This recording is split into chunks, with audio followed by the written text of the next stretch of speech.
성경 말씀 봅니다. 하나님의 말씀은 요한복음 14장 6절 말씀입니다.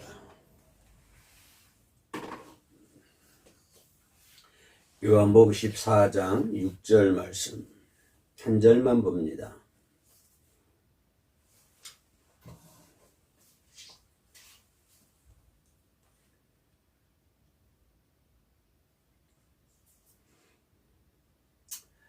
예수께서 이르시되 내가 곧 길이요 진리요 생명이니 나로 말미암지 않고는 아버지께로 올 자가 없느니라. 도마가 예수께 질문을 하죠.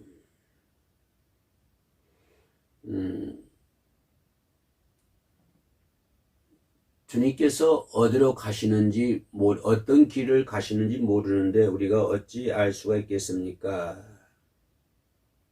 그죠? 주님이 가시는 길을 어찌 저희들이 알 수 있겠습니까? 예수님의 제자들이 주님이 가시는 길을 알지 못했죠. 예수님께로부터 특별 교육을 받았던 12 제자들도 그들의 스승인 예수님께서 가시는 십자가의 길을 제자들이 알지를 못했죠. 눈치도 채지를 못했죠. 그래서 도마가 그런 질문을 합니다. 예수님께서 어떤 길을 가시는지 우리가 알지 못하는데, 그래요? 주님이 가신 길을 어찌 우리가 알 수가 있겠습니까?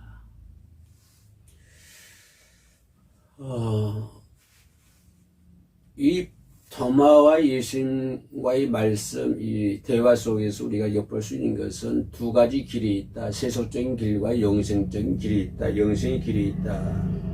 세속의 길과 영생의 길이 놓여 있다.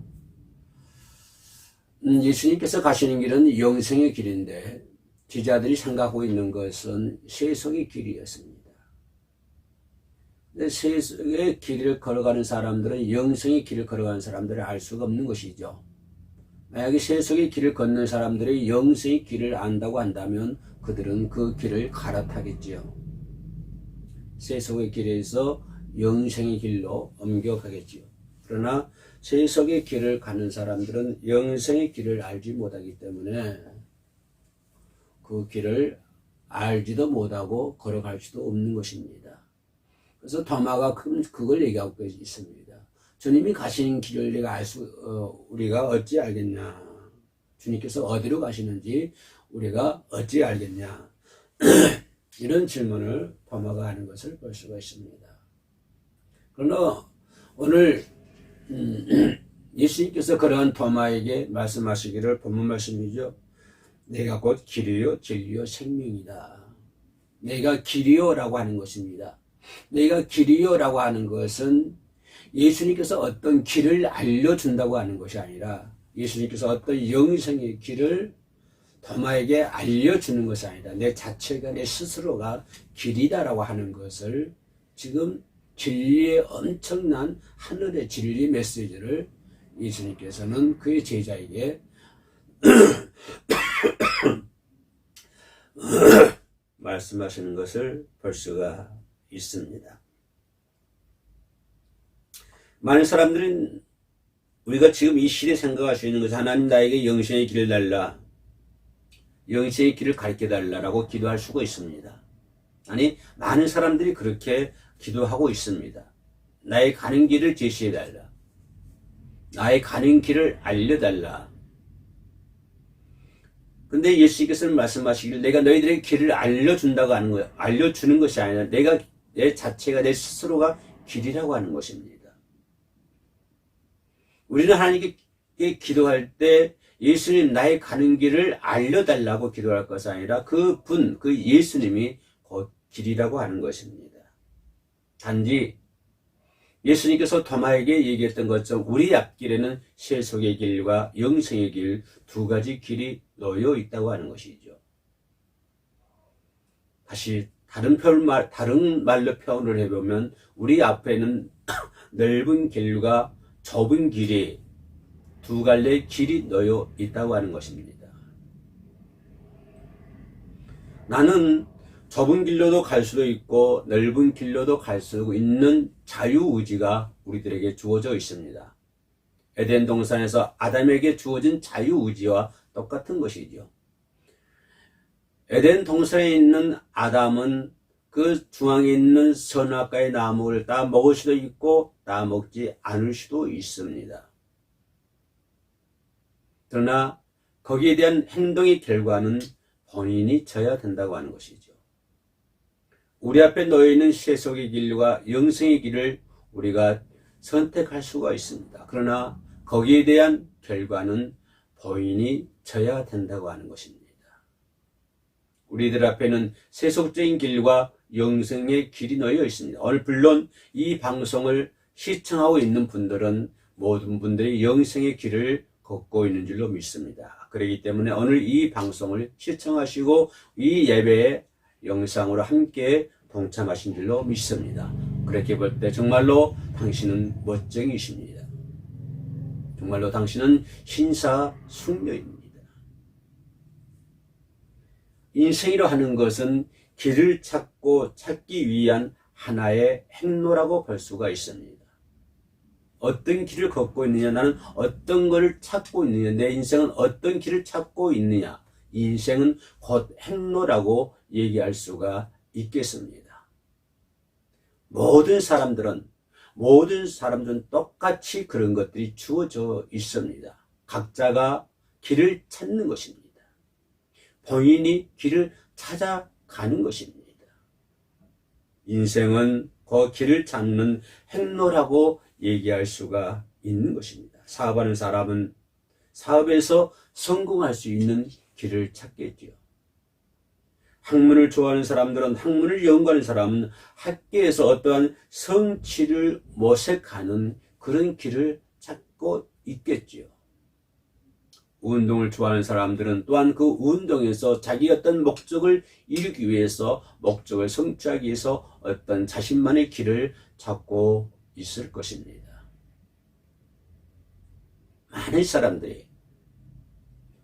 모든 사람들이 자기가 가야 할 인생의 길을 찾고 있는 것입니다. 그러나 문제는 올바른 길로 접어든 사람들은 성공을 하지만, 그러나 잘못된 길을 선택한 사람은 실패할 수밖에 없다고 하는 것입니다. 그렇기 때문에 길을 선택한다고 하는 것은 매우 중요한 것이죠. 많은 사람들이 어떤 인생의 항로의 길을 찾고 있지만, 그러나 어떤 길을 찾느냐에 따라서 그 사람의 인생의 승패가 가려진다고 하는 것입니다. 수많은 사람들이 잘못된 길을 선택해서 자갈길과 같은 그런 길을 가고, 때로는 가시밭길, 또는 험한 길로 들어가서 피투성이가 되는 것을 우리 주변에서는 많이 볼 수가 있습니다. 그 사람들은 자신의 길을 잘못 선택한 것이죠.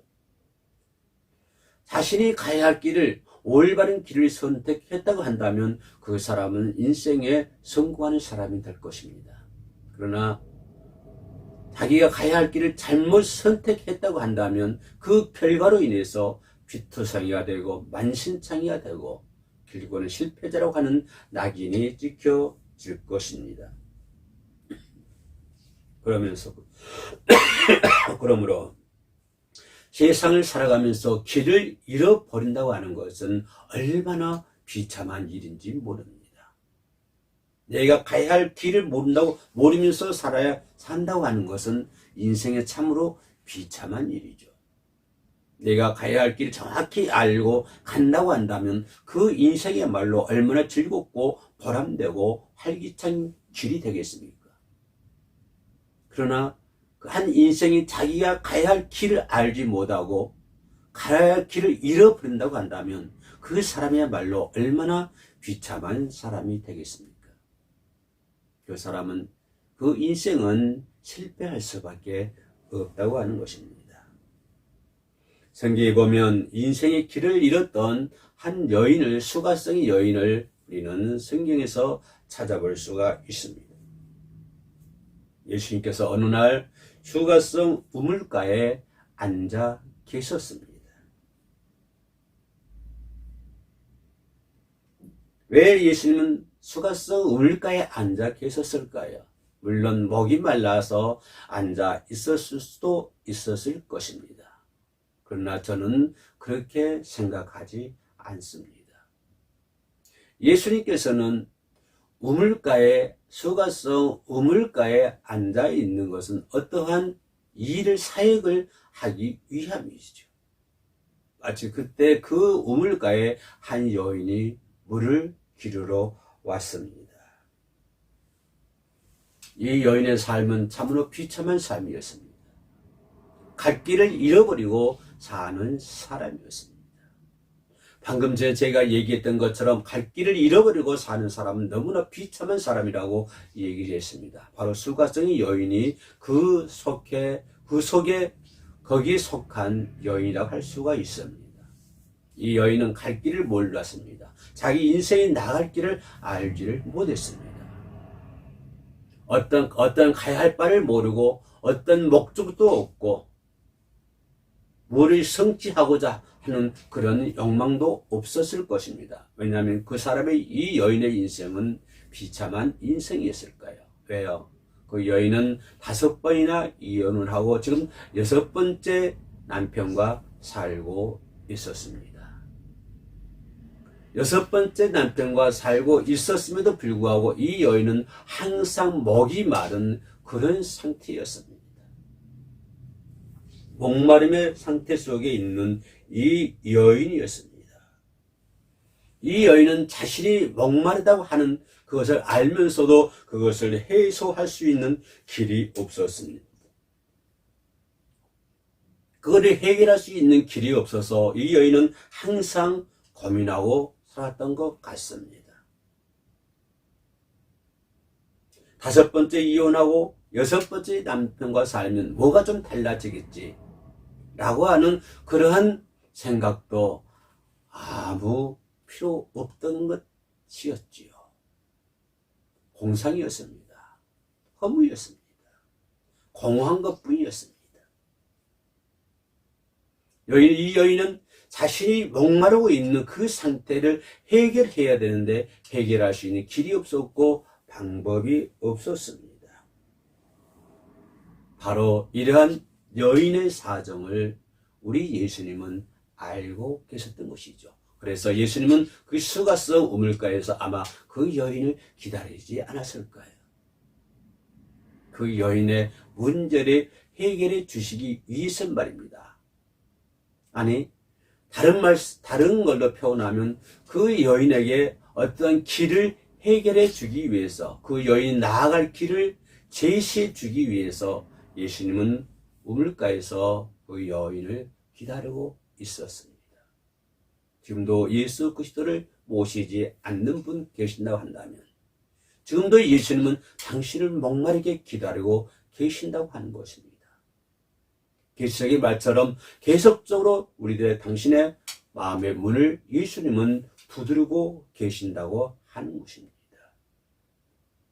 예수님이 그 두드린 소리를 듣고 문을 연다고 한다면 바로 예수님은 당신의 길이 될 것입니다. 이 여인은 예수님을 만났습니다. 아니, 예수님이 그 여인을 기다렸는지도 모르겠습니다. 예수님은 자신이 메시아라고 하는 것을 그 여인에게 가르쳐 주었습니다. 내가 구원자라고 하는 것을 예수님은 그 여인에게 알려줬던 것이죠. 그래서 여인은 예수님이 메시아인 것과 예수님께서 자신이 메시아인 것을 알려주시자 이 여인은 예수님이 메시아인 것과 그는 어디서 와서 무엇 때문에 살며 어디로 가는가에 대해서 분명히 이 여인은 알게 되었지요. 그 여인이 가야 할 목적을, 그 여인이 가야 할 길을 이제는 그 여인이 알았다고 하는 것입니다. 지금까지 그것을 알지 못해서 비참한 가운데서 살았지만, 그러나 메시아 되신 예수 그리스도를 만남으로 말미암아 이 여인은 내가 어디서 왔고 어떻게 살며 어디로 가야 된다고 하는 것을 이 여인은 정확하게 알게 되었습니다. 이제는 살아가야 할 의미가 생기는 것이죠. 이제는 살아가야 할 목적이 생기는 것이죠. 바로 예수 그리스도를 만나면 그렇습니다. 이 여인은 예수 그리스도를 구주로 영접을 했습니다. 길을 잘못 들어서 목말라 하던 이 여인이 예수 그리스도를 구주로 모셔드림으로 말미암아 하늘 가는 밝은 길이 그 앞에 놓여 있게 되는 것이고, 하늘 가는 밝은 길이 그 앞에 놓여짐으로 말미암아 그 여인에게 하늘 가는 밝은 길이 보여짐으로 말미암아 모든 절망과 모든 낙심과 모든 슬픔 속에서 이 여인은 해방될 수가 있었습니다. 예수 그리스도를 만나면 예수 그리스도를 나의 구주로 영접하면은 그 사람에게는 하늘 가는 밝은 길이 보여지게 되는 것입니다. 하늘 가는 밝은 길이 보여지니까 모든 슬픔, 모든 낙심, 모든 절망, 모든 목마름, 이런 모든 것으로부터 이 여인은 해방이 되었다고 하는 것입니다. 예수 그리스도를 만나면 해방이 되는 것입니다. 예수 그리스도를 만나면 모든 문제 속에서 해방이 됩니다. 예수 그리스도, 메시아신 예수 그리스도를 만나면 여러분이 가지고 있는 모든 근심과 모든 걱정과 모든 염려 속에서 해방이 된다고 하는 것입니다. 예수 그리스도를 만나면 그 사람은 하늘 가는 밝은 길이 보여지는 것이죠.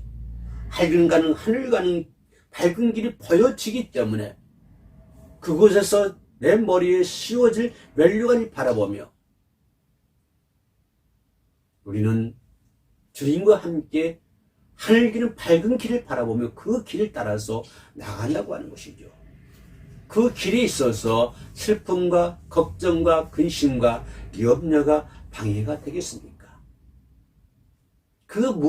이 세상에 그 무엇이 그 과정에서 나를 떼어낼 수가 있겠습니까?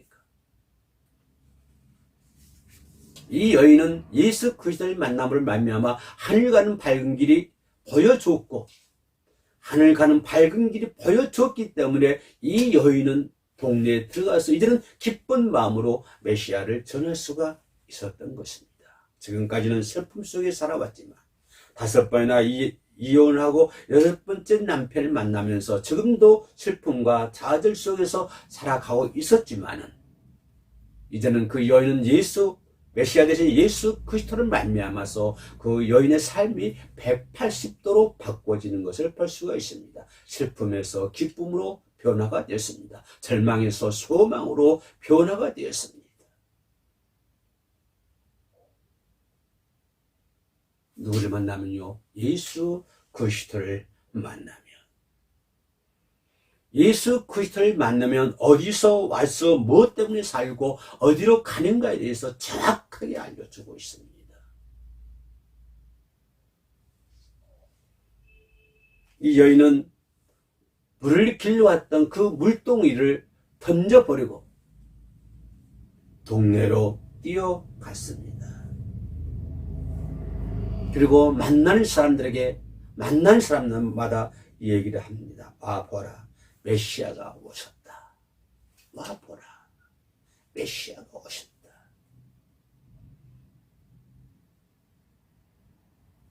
물동이를 던져버리고 동네에 기쁜 마음으로 달려가서 뛰어가서 만날 사람마다 그 말씀을 전해주고 있습니다. 와 보라, 메시아가 오셨다.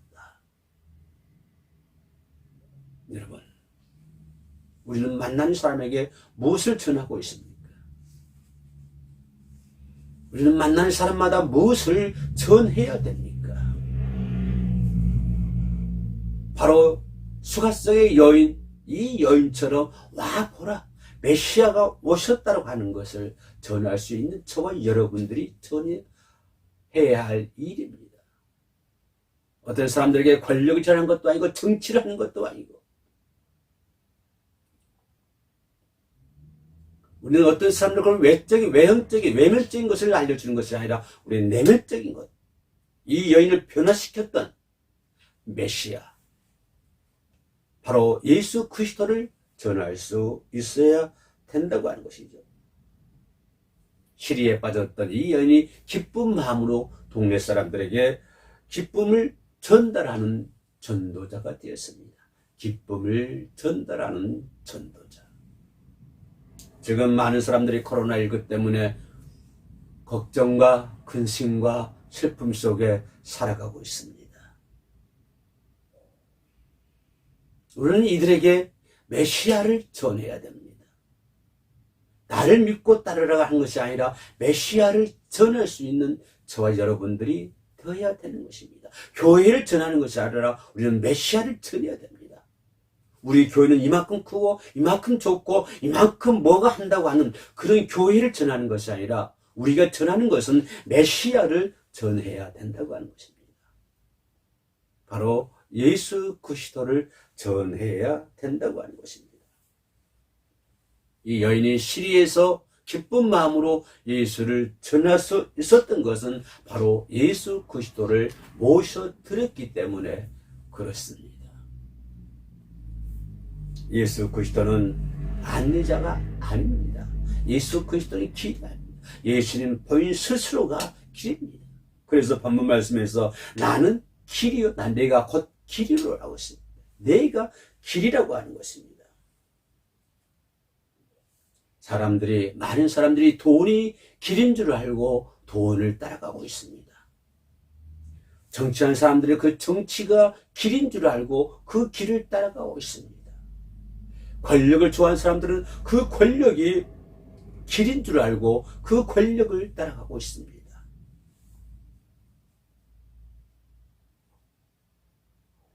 그러나 잘못되면 우리는 그것 때문에 함정에 빠질 수가 있습니다. 함정에 빠집니다. 함정에 빠지고 말 것입니다. 결론갑니다. 예수님을 모시지 않는 생활은 성공 같으나 실패자입니다. 예수를 모시지 않는 사람은 잘 되고 있는 것 같지만 못 되고 있습니다. 예수님을 모시지 않는 사람들은 잘 사는 인생 같지만 잘 못 사는 인생입니다.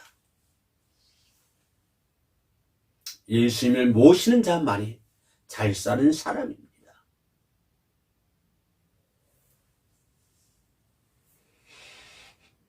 길 대신 예수 그리스도를 내 마음속에 모시고 우리들의 마음속에 모시고 우리들의 마음속에 메시아 대신 길 대신 예수 그리스도를 모실 때만이 우리는 참된 길을 걸어갈 수가 있는 것이죠. 하늘 가는 밝은 길을 걸어갈 수가 있는 것입니다.